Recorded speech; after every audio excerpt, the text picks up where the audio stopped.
El día antes del torneo de fútbol más importante de la historia, un aficionado en Norteamérica recibió un correo electrónico de la organización que rige este deporte. El mensaje explicaba que una regla había cambiado. Un artículo que antes se les había permitido llevar a los partidos del Mundial, una botella de agua reutilizable, ahora estaba prohibido.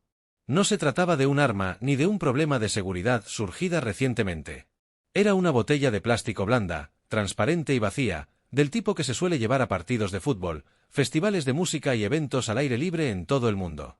El cambio se anunció apenas una semana antes del partido inaugural, cuando los aficionados ya habían comprado entradas, reservado alojamiento, ultimado sus planes de viaje y, en muchos casos, viajado miles de kilómetros para asistir. La reacción de los aficionados fue inmediata. Un grupo de hinchas ingleses calificó la decisión como un nuevo intento de sacar dinero. Un portavoz de la Asociación de Aficionados al Fútbol afirmó que, una vez más, los aficionados parecían quedar en último lugar en lugar de ser la prioridad. Un primer ministro británico calificó la decisión de errónea. A los pocos días, la organización rectificó y anunció que se permitiría a los aficionados llevar una botella desechable sellada a los estadios. El cambio de postura fue bienvenido.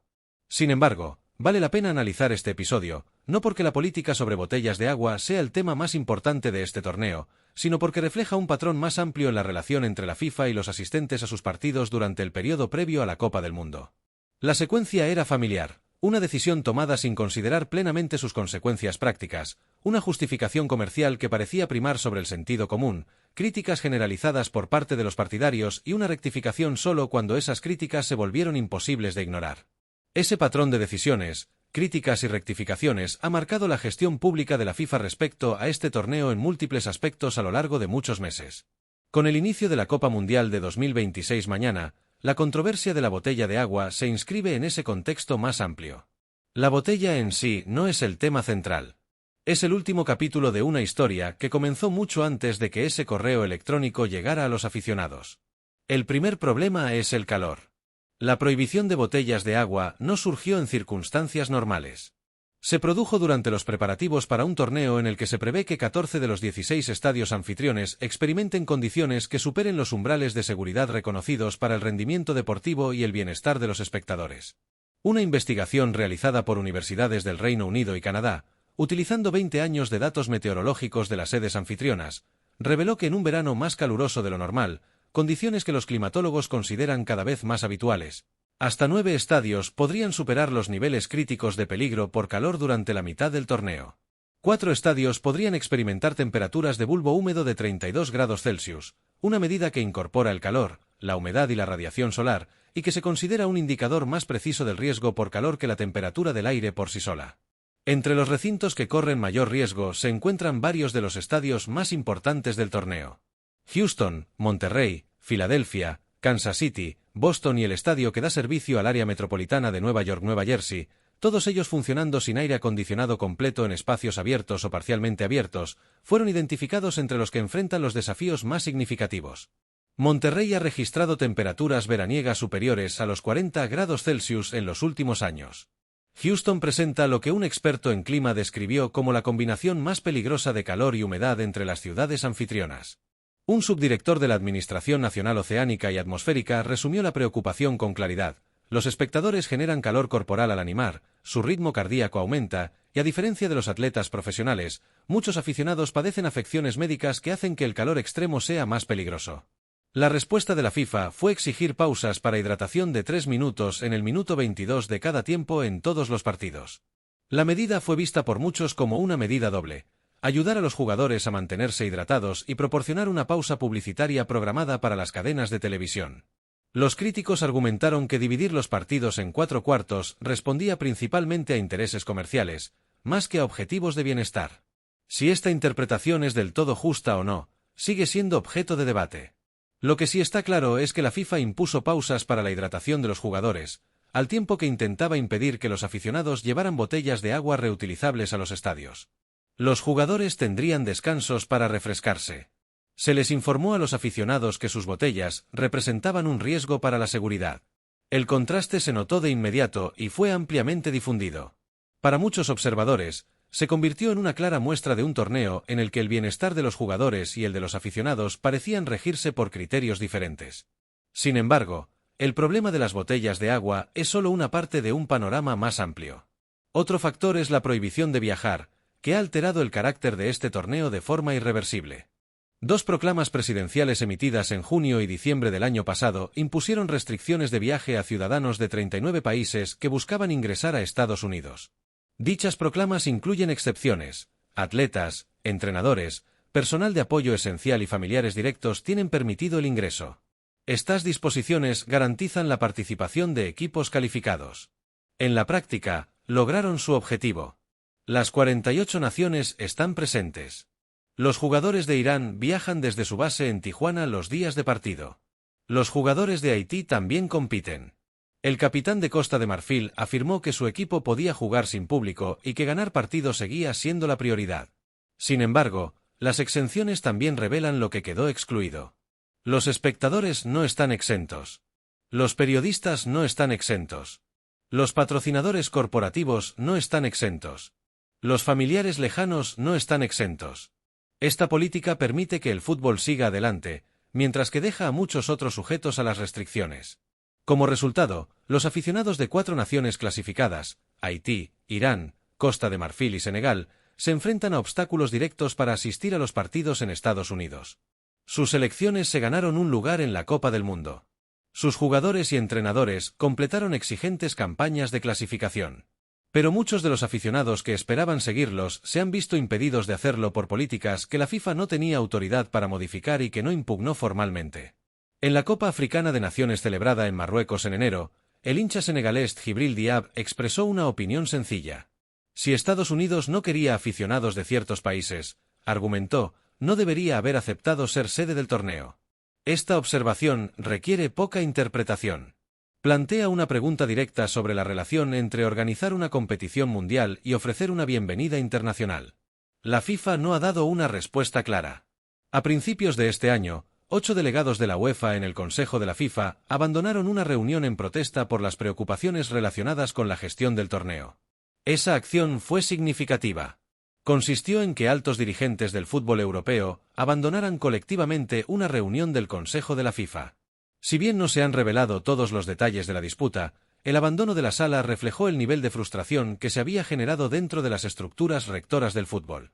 En mayo, Human Rights Watch envió una carta formal a la FIFA expresando su profunda preocupación por el impacto de las políticas fronterizas en jugadores y aficionados.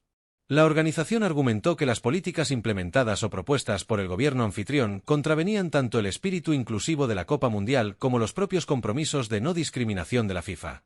Human Rights Watch es una de las organizaciones de derechos humanos más destacadas del mundo. Sus críticas tuvieron especial peso porque se basaron en las propias reglas de la FIFA como referencia. Amnistía Internacional también publicó en marzo un informe en el que describía lo que denominaba una emergencia de derechos humanos en Estados Unidos, citando las políticas de inmigración, las restricciones a la libertad de expresión y de reunión, y la discriminación que afecta a las comunidades LGBTQI. El torneo comienza mañana. Las preocupaciones señaladas en ese informe siguen sin resolverse. En este contexto, los asientos vacíos se han convertido en una de las consecuencias más visibles. Los 400.000 asientos vacíos del Mundial de Clubes del verano pasado sirvieron como una advertencia temprana.